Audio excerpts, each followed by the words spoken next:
Hello mga ma'am, kong pretty. Ayan, gagawa na naman po tayo ng drag queen wig for William Guzman ng Tigabataan. So ito nga pala yung napili niyang buhok po guys, half pink, half black. At saka sweet lamang po yung design na gusto niya. So sinection ko na po ang mga hair lalo kasi yung pink ilalagay po natin dun sa black and then yung black ilalagay natin dun sa pink. So ayan, section lamang po tayo guys. So apat na section po yung ginawa ko po dyan. Ayan, and then tinubigan ko na po guys para masuklay ng bongga at matanggal po yung buhol-buhol po ng hair. Suklay lamang po ang katapat po niyan o diva. Tapos syempre, after po natin suklayin, lalagyan po natin yan ng ketchup glue. Ayan po yung ketchup glue po guys. Lagyan na po natin. Huwag po tayo magtitipid po dyan sa glue. Ayan po. And then after po natin malagyan po ng glue, ayan, massage lamang po natin guys habang mag-straight po ang lahat ng strand ng hair. So ayan po guys. And then nilagay ko na rin po ng maliit na clip po dun sa dulo para po hindi po magkalasan yan. At kinorb ko na rin po ang hair po dyan sa wig. So ayan po guys. Gamit ko na rin po guys yung pearl pin po namin para makapag-curve tayo ng bongga. So ayan lamang po yung design po. Ayan po yung first design. O diba ang ganda no, nasa ibabaw na siya ng black na hair. So ngayon naman po black na hair naman po yung gagawin po natin. So kung ano po yung ginawa po natin dun sa una, ganun din po yung gagawin po natin dito sa black. So gagayahin po natin yung unang design na nagawa po natin dun sa kalahati. So ayan po, ilak lang po natin yan ng mga pin at para po ma-curve ng bongga. So ayan po guys, and then kapag kulang po ng glue, lagyan lamang po natin yan ng glue at saka i-massage po natin para hindi magkahiwalay po yung mga strand ng hair. So medyo nahihirapan po ako dito guys sa black na to kasi nga po, ewan ko ba hindi nakikisama tong black na hair na to, pero laban lang tayo, walang susuko, ganon. So ayan po guys, i-curve na po natin yan. So kailangan nyo talaga ng maraming pearl pin po kapag gagawa kayo ng drag queen wig para ayan, makurve nyo at makagawa kayo ng magandang design. So ayan po guys, lagyan lamang po tayo ng ketchup glue, tubigan para po maayos po yung strand ng hair at malinis po ang pagkagawa. So ayan po guys, curve lamang po tayo. Kailangan po kaparehas po ng una po na ginawa para po maganda po yung design na magawa po natin. Curve lang po tayo ng curve, o diba? Ganun lamang po, pin lang pin. Tapos syempre lalagyan po natin yan ng maraming pin para po malakat hindi na po magtanggalan po habang pinapatuyo po natin ang hair. So ayan lamang po guys, dahan-dahan lang, o diba?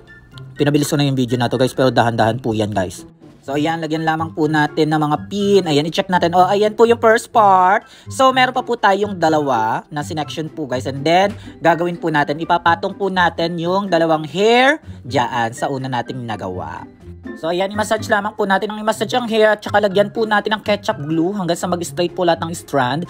So sa nakikita nyo guys, hindi natin maiwasan po na hindi matanggal lahat ng black ng hair. So dead man na yan, laban na yan guys. Tapos i-curve na po natin and then ipatong na po natin dun sa unang ginawa po natin kanina. So ayan, kino-curve ko na po yan guys and then iniisipan ko na po ng design kung ano design yung magagawa dyan guys. So ayan, pinatong ko lamang po. O diba, ganun lamang po. Lagyan nyo lamang po ng pin para po hindi po kagad masira. Ayan, patong-patong lamang po yan girl. Ganun sana all pinapatungan. Charet. O ayan guys, so kita nyo, ang ganda kapag nakapatong na. O diba? So next na po natin guys yung black para po ayan, matapos na to guys. So same lamang din po ng process po ang mga ginawa ko. Tubigan, lagyan ng glue, suklayin at saka i-massage po guys para mag-straight po ang mga strand ng hair. O diba, huwag kayo magtitipid sa glue. Yan yung pag-asa ng bayan. Charet. Massage lamang mga mamshi kong pretty. O, diba? Sarap mag-massage. Tapos, syempre, lagyan natin ng clip para hindi na po magtanggalan po yung mga strand niyan at i-curve na po natin. Nahirapan talaga ako dito sa black na hair na to. Ayaw talagang makisama, pero laban lamang po yan. So, ayan, gayahin lamang po natin yung design ng kabila para magkamukha. And then, lagyan po natin ng maraming pin para hindi po natatanggal po yung mga design na ginagawa po natin. So, ayan, curve lang po ng curve. Tapos, dahan-dahan po para po hindi po magtanggalan po yung strand. So, ayan po guys, malapit na ako ditong matapos. So, inaayos ko na lamang po. At kasi hindi nakikisama tong black hair na to. Ayan, lagyan lamang po natin ng pin. So after po natin na maayos po ang hair, ayan, secured lamang po natin ng pin po guys para hindi po sila magtanggalan. So ayan, lagyan natin maraming pin po mga mamshi kong pretty. O diba? So ayan, matatapos na yung hair dito. Ayan, tapos i-check lang po natin ng i-check kung okay na po yung hair. Tapos yung may mga umaangat, lagyan po natin ng pin para hindi po magtanggalan. So ayan po guys, so sinecheck ko na lamang po, actually tapos na po itong hair na to. Nilalagyan ko na lang talaga ng pin po guys para hindi magtanggalan po yung design na ginawa po natin.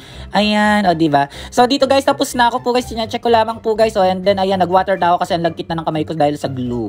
So ayan po guys, o diba? Ayan po yung hair na nagawa po natin. Ang ganda. So ayan po guys, lalagyan ko na lamang po ito ng bato para mas gumanda. Dahil po dyan, bye-bye na!